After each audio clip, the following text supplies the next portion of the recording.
Hi, I'm Ish Nazario, and we are here at Cook's Place in Columbus, Georgia, and we have the honor and privilege to be interviewing Mr.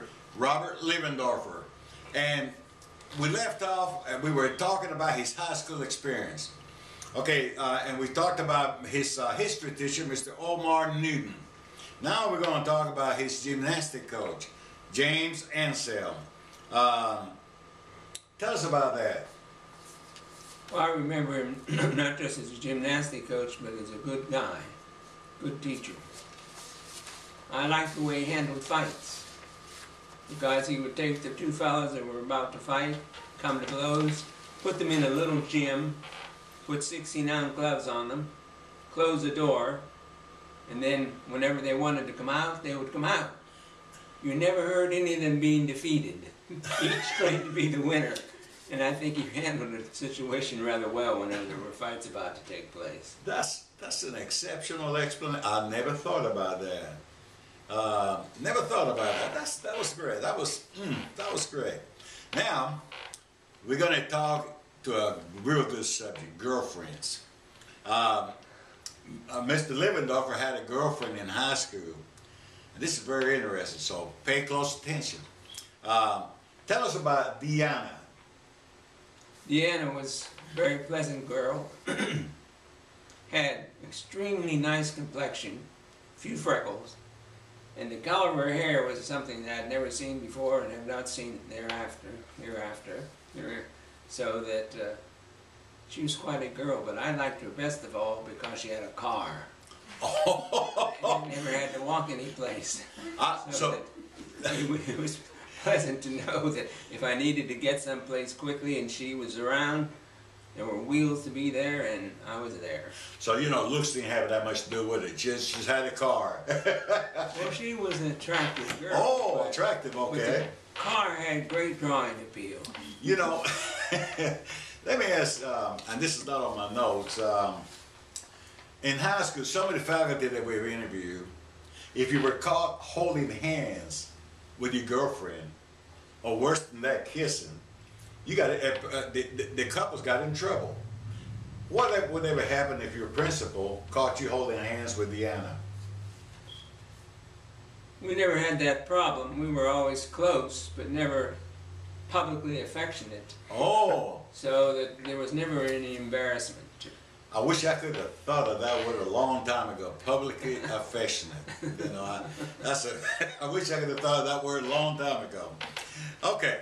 My next question was, what did she look like? But you described it to a T. And what kind of car did she have? I think it was a 46 gray Pontiac. Oh my Lord. I remember them. I remember them, yeah. They had they call it the flat back? Yeah, slope back. Yeah, okay, yeah. Now, were you ever disciplined in high school? No, not in any strict way.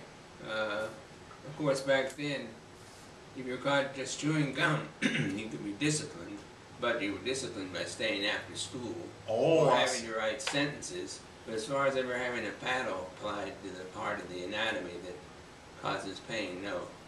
Because my father always said, God created the bottom for two purposes: to sit on and to get paddled. And he made sure the second purpose was that. Oh, well, he explained that well, didn't he?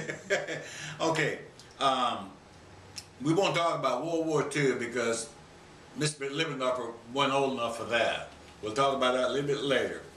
Okay, in college, he enrolled at Penn State University in 1955. What was that like? Tell us about that experience into enrolling at Penn State. I didn't decide to go to college until about first week of August. So back then, as long as I think it was said you had 110 IQ and were in the top 50 of your class, you could go. So I expected to go to a branch or a satellite. But when I applied and I was late, they accepted me at main campus, which surprised me.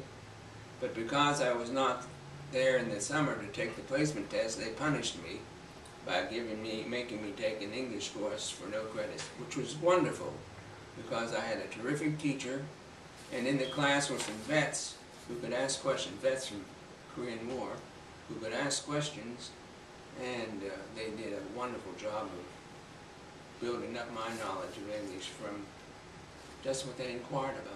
Well, see, here you had a subject that you wasn't crazy about English, that stuck you with it, and what a difference a teacher makes. A good teacher makes. It's amazing, amazing. Now, also while in college, now he didn't play sports, but he participated. He helped with the gymnastic team. Tell us about that.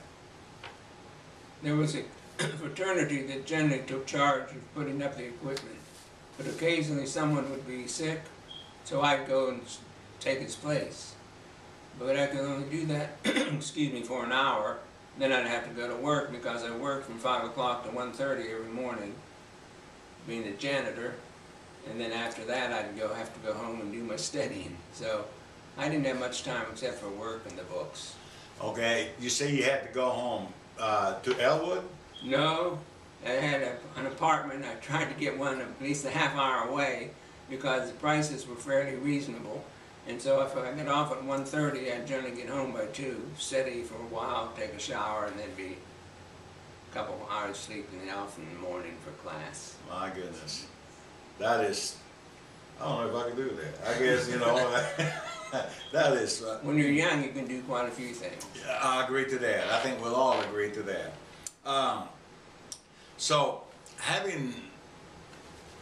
not having much spare time, and Deanna wasn't around, I don't guess. Right. Okay, you had your first date, you dated some girls at Penn State, but you had a rule. Tell us about that rule. It was in a blind date, but tell us about the rule that you had. I would never date a girl more than 3 times because I noticed I became possessive. So I said, once I dated one 3 times, that was it. Wonderful girls, had nothing against them. I hope they had nothing against me, but I had the rule. I abided by the rule, and that was it until I met my wife, Marilyn. I had rules, but they weren't like that when I went to school. I would have been better off if I had a rule like that, but I didn't. Now, Penn State is a great college, no question about it, especially in football. And because that's what we hear mostly down here in the South. And I'm just going to ask you a question that I'm sure some folks back at home are wondering. Was Joe Paterno coaching Penn State at that time? No, he was not the coach. Rip Engel was the coach at that time. Someone told me he was beginning to be an assistant coach, but I never met that gentleman. So. I see. We've heard, ever since I can remember, is associate Joe Paterno with Penn State, right. Their football coach. Okay, there again, we're running short on time, and like I said, this is fun. And so we're going to end this segment right now, and don't go away. We're just going to take a little break, come back to you again, and we will continue with his college career. Thanks, guys.